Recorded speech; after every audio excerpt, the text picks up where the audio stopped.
Paano kung ang pinagkakatiwalaan mong mga empleyado ang siya mismong kumukupit sa kita ng negosyo mo? Hindi lang basta kupit ng mga barya, kundi milyong-milyong halaga ng kita. Aray ko po naman! Yan daw mismo nangyari sa isang gasolinahan noong taong 2021 sa Binangonan, Rizal. Sa isinagawang investigasyon ng Binangonan Municipal Police Station, 2021 pa lang nagsimula na ang dalawang empleyado ng gasolinahan na mangupit di umano ng pera. Nagsimula po silang kumubra ng pera na hindi sila authorized noong February 21, 2021. Almost 3 weeks silang kumubra ng pera na hindi na sila autorisado, tapos hindi nila na ipasok sa bangko. Ayon sa sales log ng gasolinahan, February 2021 daw, ang unang beses na kumuha ng pera ang nooy branch supervisor na si alias Paul nang walang pahintulot. Isa sa mga resibo o yung mga ebidensyang inihain para mapanagot ang akusado, ang tinatawag na daily cash sales log sheet ng mismong gasolinahan. Sa isa sa mga dokumento, makikita po ang pirma ng akusado. Pagpapatunay di umano na na-release ang stock o yung produkto mula sa gasolinahan, pero ang sinasabing problema, hindi raw nakapag-remit ang akusado doon sa mismong kumpanya. Nakasaad din po sa dokumento yung halaga ng perang nakuha ng akusado. Naganap po ang 3 transaksyon mula po noong Pebrero hanggang Marso. Ang total na halaga ng nakuha ng mga akusado lumalabas humigit kumulang 1.5 million pesos. What? 1.5 milyong piso? Sa loob ng 3 linggo? Kwento ni Ana, hindi niya tunay na pangalan na siyang head supervisor ng gasolinahan at katrabaho ni Paul noon. Napansin daw niya ang tila pagiging maluwag ni Paul sa pera noong mga panahon na iyon. May one time na pumupunta sila dito ng Batangas, may kasama siya nakamotor. Umiikot-ikot sila kung saan-saan kumakain sa labas. Nang hanapin ni Ana ang mga deposit slip na siyang resibo sa pagre-remit ng kita ng gasolinahan sa kanilang head office, dito na raw nagsimulang maging kahina-hinala si Paul. Si supervisor, hindi na talaga siya nagpakita. Dahil sa pangyayaring ito, nagbaba ng order ang gasolinahan na hindi na pwedeng humawak ng pera ang mga hindi otorisadong empleyado ng kumpanya, kabilang na si Paul. Pero ang head cashier ng gasolinahan na si alias Betty, pinayagan pa rin daw si Paul na kumuha ng pera. Hindi niya makukuha yung pera kung hindi pinayagan ni... Dahil sa natulugang sa buhatan ni Paul at Betty at dahil umabot na raw sa humigit kumulang 1.5 milyong piso ang nawawala sa kita ng gasolinahan, April 13, 2021 sa bisa ng Secretary's Certificate ng gasolinahan, nagsampa ng reklamo si Ana kasama ang isa pang Human Resource Officer laban sa 2 empleyado.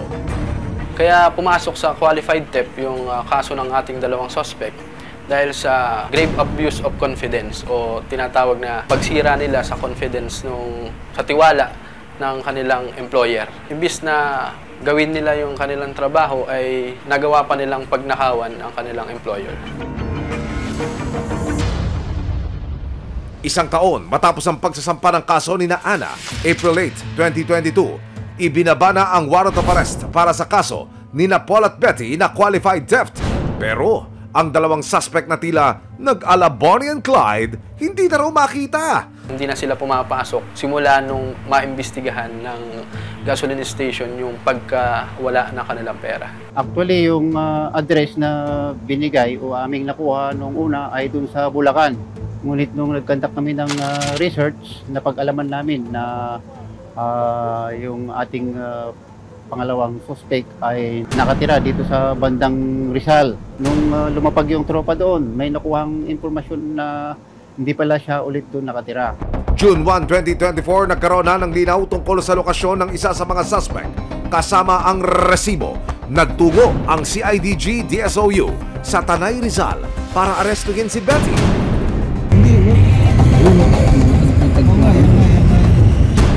Nang hanapin sa unang lokasyon ng suspect, walang Betty na humarap. Ano po si Ate Opo. Bakit? Wala, magtatanong lang po sana kami ng paupahan dito. Matapos ang 2 oras na paghihintay kay Betty sa unang lokasyon, sunod na tinungo ng CIDG, DSOU at resibo ang isa pang lugar sa Rizal. Habang kausap ng asset ng kamag-anak ng suspect, bumulaga sa mga operatiba ang hinahanap nilang si Betty. Lumabas. Labas ko yung sige, hindi na alis yan. Ito na rin ang hudyat para hulihin ng mga operatiba si Betty. Kayo po si Ma'am Habang binabasahan ng kanyang mga karapatan, si Betty hindi makapaghintay. Naghugas kamay agad siya sa nangyari. Tumatawag ako lagi sa kanila para doon po sa pera. Tapos ang sinasabi niya lang po lagi sa akin is, nagka-cut off yung, nagka-cut off yung bangko. Tapos wala po siyang mabigay sa akin ng deposit slip po. Tapos wala naman po ako nahawakan kahit piso doon. Pero ang say ng dati nilang bisor na si Ana, "Ama ka na, Betty!" Yung head cashier, dapat siya yung nagpapatupad ng policy sa station, lalo-lalo sa pera. Alam ng mga cashier noon na bawal kukuha ng pera na hindi nag-update sa management or utos ng management. Pero ang laging mukhang bibig ni head cashier ay siya daw ang bahala pagka kumukuha siya ng pera. Sorry, Berry. Sa korte ka na lang po magpaliwanag.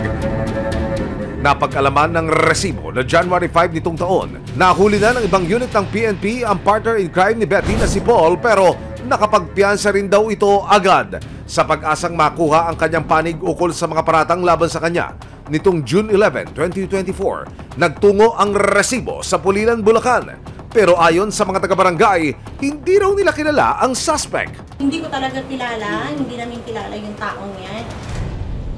Ngayon po ay ika-13 sa buwan ng Hunyo. Nakuha po natin yung numero ng tiyuhin ng supervisor ng gasolinahan. Siya ho yung itinuturong parang primary accused dito sa naganap na nakawan sa lugar na iyon. Kanina pa ho kami tumatawag. Ito na ho yung pang-ilang beses na attempt, subalit di ho kami sinasagot.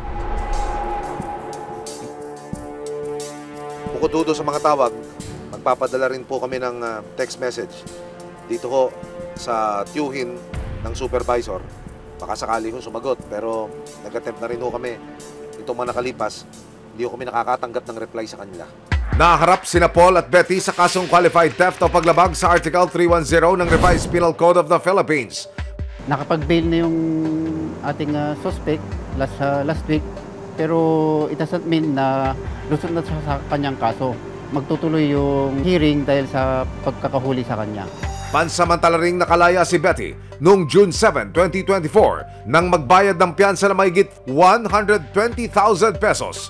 Pero kung mapatunayang may sala matapos ang mga pagdinig sa korte, naharap sila sa 12 taong pagkakakulong. Sa amin, ma'am, siguro parang worth it lahat ng pagod at puyat. Hindi na sa part na nakatulong ka sa kumpanya. Mas mabigat ang parusa sa pagnanakaw kung sinira rin ang tiwala ng biktima. Nariyan ang batas para habulin ng mga abusado. Go. Lalo na kung malinaw pa sa sikat ng araw ang mga resibo.